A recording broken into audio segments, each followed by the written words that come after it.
What did you just say? I couldn't believe the words that came out of John's mouth, and I asked him again with a trembling voice. Didn't you hear? You know the land from the family home you inherited, right? I've decided to build a house there. John spoke with casualness as if he was just mentioning he'd bought bread from a store. The new house is going to be so stylish, you won't even be able to compare it to the old one. It'll blow your mind. Huh? As I failed to grasp the situation, John said with a mocking laugh. My mistress and I are moving in next month. You need to disappear. With that one sentence, something inside me snapped. I quietly accepted the divorce papers with a lawyer's contact that John handed to me. Sorry to trouble you, but can you contact this lawyer by tomorrow?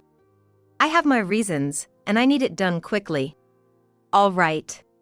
I wish you happiness. I did as told, contacted the lawyer and proceeded with the divorce process. John was delighted, almost jumping for joy, as his plans proceeded without a hitch. However, a few months later, he would come to me in a state of sheer panic.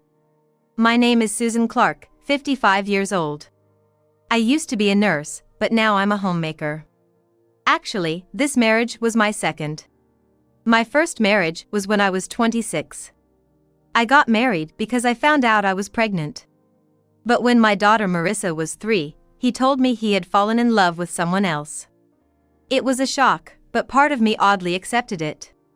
There had been many signs of incompatibility since we were dating, and even though we married because of the pregnancy, the divide only deepened. After our divorce, I raised Marissa alone while working as a nurse until she graduated from college. Once Marissa started her own life, I decided it was time to live mine. I met John Clark at a matchmaking party soon after that thought. I was 48 and thought it would be nice to have a partner to share my life with, so I started attending these events. He was 5 years my senior, financially stable, and looked younger than his age. He took a liking to me, we went out a few times, and eventually, we started a formal relationship and decided to marry. Since Marissa was living on her own, John and I started our married life together. He was also divorced, had separated from his wife a long time ago, and hadn't considered remarriage until he was 53. When I asked why he decided to remarry now, he would only say, just felt like it. Since we got married, I took on all the household duties. Because that's what John wanted. He was busy running his business and wanted me to quit my nursing job to take care of the home, which was his condition when he proposed. John seemed very satisfied with my homemaking. Especially my cooking, which he always complimented. John was with many demands, but since I had quit my job and we lived comfortably on his earnings, I wasn't really dissatisfied until that moment. 5 years passed peacefully in our marriage. During that time, my father fell ill and passed away at the age of 80. He had been living alone about an hour's drive from our place. My mother passed away when I was in high school, and since I left home after my first marriage, my father had been living alone in the family home.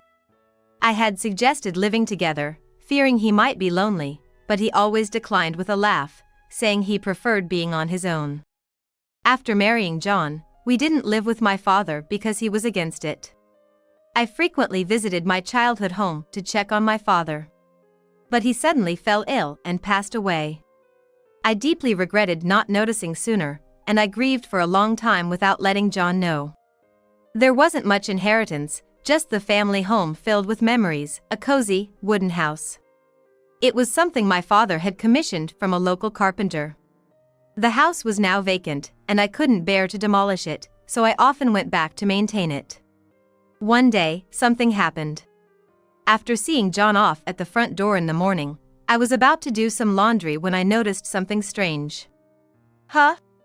I couldn't lift my left arm. It seemed that one side of my body was paralyzed. Scared, I called John with my trembling right hand. His irritable voice came through. What do you want? How many times have I told you not to call me at work? Listen, my left hand suddenly won't lift. It seems paralyzed. Paralyzed? What do you expect me to do about it? If you're worried, just go to the hospital. John said indifferently. I know, but I'm worried about it. Could you accompany me? Filled with anxiety about my body's unusual condition, I pleaded with John, but he grunted with annoyance. I can't. I'm swamped right now. If you can't make it to the hospital on your own, you should call an ambulance. Despite my disappointment at his lack of concern, I hung up and called an ambulance. When I described my symptoms, they exclaimed, "That's serious," and took me to a major hospital. It seemed I had suffered a stroke, but since I was transported to the hospital quickly after onset, I didn't need surgery. Instead, I was treated with medication to dissolve the blood clot. Still, I was told I needed to stay in the hospital for the time being. As I lay in the hospital bed, the nurses kept asking, "Isn't your husband coming?" I mumbled something about him being busy. It was finally the end of John's workday when he called. "Hey, where the hell are you? What about dinner?" I was flabbergasted that his first concern was dinner. Did he not remember I called him this morning?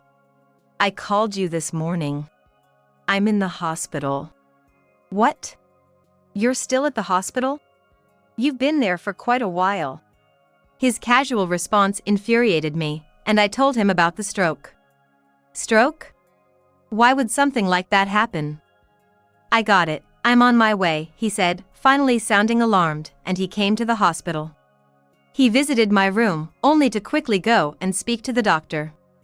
Later, I overheard the nurses talking outside my room. "Did you hear about the stroke patient's husband today? He kept asking the doctor if his wife would have another stroke. He said he couldn't handle it if she became bedridden. How awful is that?" I knew they were talking about John. He was more worried about how my condition would affect his life than my health itself, and I sighed deeply. After that day, I continued my hospital stay, but John never showed up again after handling the paperwork on the first day. "Mom, I'm here." Marissa's bright voice came from the doorway, her smile shining. "Sorry to have you bring me things like clothes. You must be busy with work, right?" "It's no big deal," Marissa smiled back. "Don't worry about anything. You've worked hard your whole life, so just relax while you're here." I apologized repeatedly. And I was wishing John had been the one to help, but it turned out he had asked Marissa to do it. "I'm slammed with work, so could you take care of it?" he had told her. His attitude infuriated me, but he had said, "You owe it to your mother for raising you on her own. It's only natural for a daughter to look after her." "Are you okay, Mom?" Marissa looked at me. Her concern is more about having such a husband than about my health. I felt a twinge of worry about John's attitude, but thought he must be struggling at home without me, so I let it slide. I didn't want to worry Marissa. "I'm fine, no need to worry," I assured her with a smile, squeezing her hand. But when I returned home, I was met with a shocking sight. I had expected the house to be a mess, yet it was spotlessly clean, with no laundry in sight. But something was off. In John's bedroom, I detected the sweet scent of a woman's perfume. The conclusive evidence, however, was the long hair strand and a single earring dropped conspicuously on the floor. John is cheating on me. His lack of concern for my illness was bad enough, but to bring someone into our home while I was hospitalized was unforgivable. I decided to confront him. "I'm home," John called from the entrance. But I didn't go to greet him. "Hey, Susan? You're home, aren't you? What's the deal not coming to greet me?" He snapped from the foyer. Ignoring his voice, he entered the living room. I couldn't see his face from where I was, but I heard him drop his bag and approach. "Hey, have you gone deaf too? Greet me when I get home. Who do you think you are?" I couldn't stay silent anymore, turning to face him. "Who do I think I am? You didn't show up during my hospital stay or even pick me up when I was discharged. What about you?" John looked taken aback by my confrontational stance. "What's with this attitude? Who do you think pays for all this?" I showed him the earring I had found. "What's this?" John furrowed his brow for a moment, but when he realized they were women's earrings, he fell silent. His expression was unreadable. I pressed on. You know what else is weird? How can you, who's never lifted a finger to do housework, keep this place so spotless? John had divorced when he was young and had been single ever since, but it seems that until he turned 53, his mother took care of all the household chores. Even after we married, he never helped with the housework. I was flabbergasted once when I realized he didn't even know how to use a vacuum or a washing machine. Are you cheating on me? I asked. John let out a heavy sigh. And then, he started to chuckle. What's so funny? I wondered, trying to make him feel guilty, but it seemed he didn't feel a speck of it. What's with the attitude? So what if I am cheating? What? It's a good time to tell you. You can't stay in this house anymore. I couldn't comprehend what he was saying. What do you mean? I've decided to sell the house. It's gotten pretty old. What are you talking about? Where are we supposed to live then? The sudden turn of events left me struggling to keep up. But this was just the beginning. John dropped a bombshell. You have that land you inherited, right? I'm gonna build a house there and live with my mistress. What did you just say? I couldn't believe what John had just said, and I stood there, dumbfounded, looking at him. Didn't you hear me? You have that land from the family home you inherited, right? I've decided to build a house there. He spoke with the casualness of someone saying they'd bought bread from a store. What are you talking about? My family home is there. What about it? Oh, that outdated house? I don't care for it, so I had it demolished. What? I was stunned by the outrageous news, unable to process it. Yet John was shamelessly bragging about the house currently being built. The new house will be so stylish, you'd be surprised. What? Stylish or not, I couldn't care less about a house built on the site of my demolished family home. John looked at me with a mocking expression and said with a sneer, Mistress moves in next month. You need to disappear. That was the last straw for me. I suddenly felt calm and just stared at the man laughing hideously before me. John was going on about something, but I couldn't take any of it in. I quietly accepted the divorce papers with a lawyer's contact he handed me. Sorry to rush you, but could you contact the lawyer by tomorrow? I have my reasons for needing it done quickly. His brazen voice didn't stir a thing in me. Fine. Best of luck to you. I did as told, proceeded with divorce. John seemed almost to jump for joy that his plan was going forward. But a few months later, John would come to me in a frenzy. After the divorce, I immediately told Marissa that I had split with John and was single again. Then she said, actually, I'm relieved. I'll take care of Mom, so don't worry. I laughed and told her. Don't be silly. I'm not old yet. I plan to keep working as a nurse, so you've got nothing to worry about. Yes, after divorcing with John, I had gone back to nursing. It felt rewarding whenever patients thanked me, a stark contrast to the grumbles from John while I was doing household chores. I was enjoying my single life. But 3 months after divorcing, John showed up at my apartment. I turned off the TV at the loud banging on my door and went to see who it was. Peeking through the door's viewer, I saw John looking desperate. Who is it? I asked.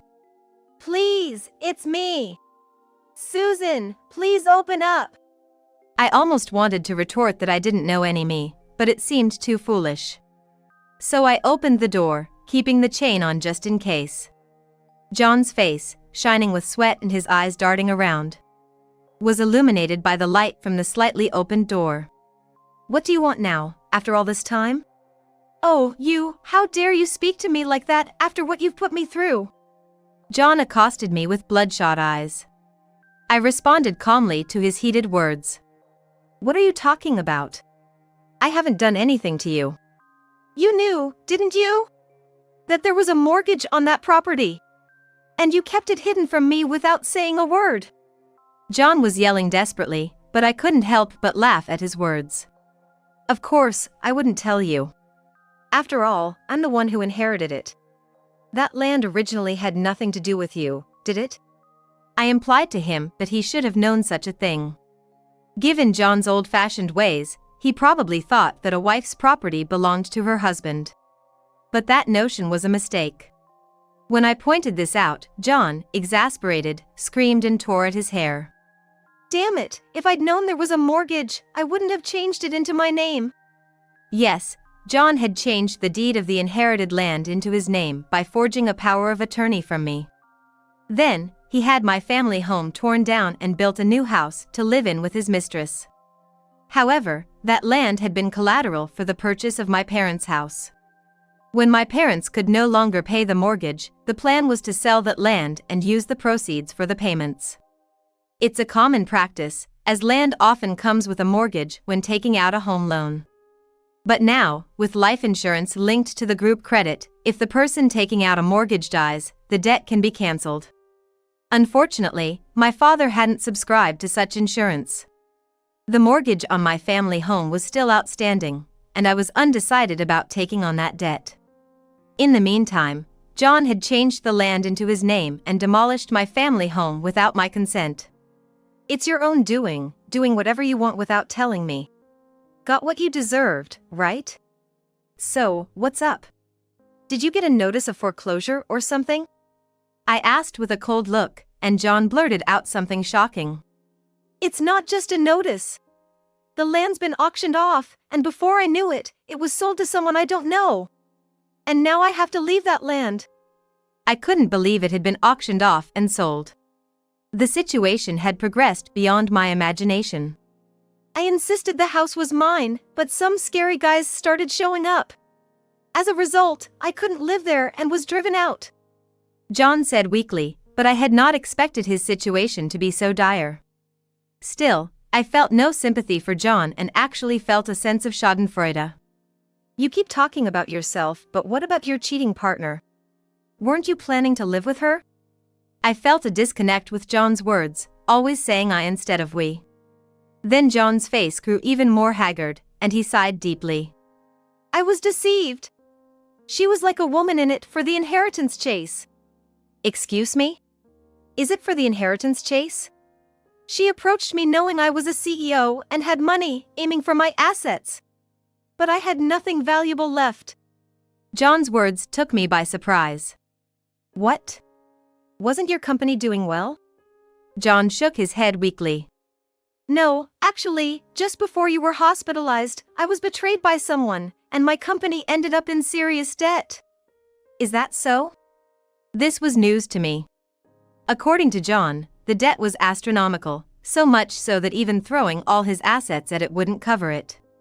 That's why the company went bankrupt shortly after we split up. And you still thought it was a good idea to build a new house? I was genuinely astounded, and John looked up, almost pleadingly. I didn't want to build a house, really. If there was any money left from selling my house, I'd rather use it to rebuild the company. But Jane just wouldn't stop nagging about wanting a house. Jane was the mistress in question. John said she was 36, but looked so young and beautiful she could pass for someone in her 20s. Given the 24-year age gap between 60-year-old John and her, one would think he'd be suspicious of such a beautiful woman approaching him. John still thought of himself as hip and youthful, brimming with confidence, so it seemed he didn't notice. So you built her a house, huh? Yeah, but right after I built the house, my company went under, and when it turned out I was pretty much broke, Susan totally flipped on me. She had the nerve to say things like, if you're an old geezer with no money, I want nothing to do with you. Can you believe that? He must have been really stung by being ridiculed like that. John's eyes welled up with frustrated tears as he told me his story, but I felt nothing. I couldn't help but think it was his own fault for being taken in by such a superficial woman and kicking me to the curb. Don't you see you're not at fault here? Did it ever strike you as odd that a young, beautiful woman who's perfect at housekeeping would fall for a man 24 years her senior? When I pointed that out, John just scoffed. Perfect at housekeeping? You must be joking. When you were in the hospital, she kept my place tidy and cooked meals, but she hired a cleaning service for all of it. Once we started living together, she didn't work, lounged around at home all day, and didn't lift a finger to help. Yet she always found time to pamper herself. She was something else. Oh, really? It was clear he had only looked at her surface. And where are you living now? I asked, and John's face turned sheepish. In a cheap apartment near the old house. It was the only place I could get. I remembered the apartments near the old house. They were old and run down with flaking metal walls that were quite a sight. I never would have imagined John, who once lived so comfortably, ending up in such a dilapidated place. It's winter now, isn't it? The place isn't insulated, so it's freezing in there. He said, almost as if he was seeking pity. Your place looks much warmer. How come you're living here? Did you go back to nursing or something? The sudden shift to asking about my life made me uncomfortable, and I couldn't hide my distaste. That's none of your business. Why are you asking? Before I could finish, John was begging, please. What the heck? Would you consider starting over with me? I've missed you every day since we split. It hit me that the one I truly love is you. His unexpected plea left me bewildered. Did he really think I'd happily return to him just because he declared his love? John's gross misunderstanding made me sick to my stomach. He was completely disregarding my feelings. I'm sorry to say, but hearing I love you from you is the last thing I want. It's downright creepy. Why not? Don't say that. I dodged as he clung to the door. Besides, who would believe that you love me? It's not a lie. I really do need you. Need, huh? Sure, I guess you do need me. After all, you started thinking about remarriage at 53, the same age your mother passed away. When I mentioned that, John fell silent. You never told me what sparked your interest in remarrying, but it was because your mom was gone and you had no one to take care of you, wasn't it? Oh, no, that's not it. John replied with a forced smile, but his voice was faint. You say you need me, but what you really need isn't me specifically, you just need someone to take care of you. That's not true. Don't jump to conclusions. John sat in proper posture, a sickly ingratiating smile spreading across his face. It's not a conclusion without basis. When I had a stroke, you rushed to the hospital and went straight to consult with my doctor, didn't you? I know what you asked him. John had been grilling the doctor about whether I would end up bedridden and in need of care in the future. When I confronted him with that, his face turned pale as he muttered, "Why would you bring that up?" And started making excuses, saying, "It's not like that, I was just worried about you." Liar. You just didn't want to be saddled with taking care of me, did you? I know why you stopped visiting me. You wrote me off as old after seeing me have the stroke, didn't you? And then you chased after a much younger mistress. After all, the purpose of your marriage was to find someone to care for you in your old age. I had seen right through John's thoughts. Perhaps the affair with Marissa had been going on without my noticing, long before. But I'm sure the decision to leave me and choose Marissa happened after I collapsed. He chose a younger and healthier mistress over a wife with health concerns. While John was trembling with guilt, I told him, I'm sorry, but I have no intention of ever getting back together with someone who could so coldly think of abandoning me while I was suffering without a shred of concern.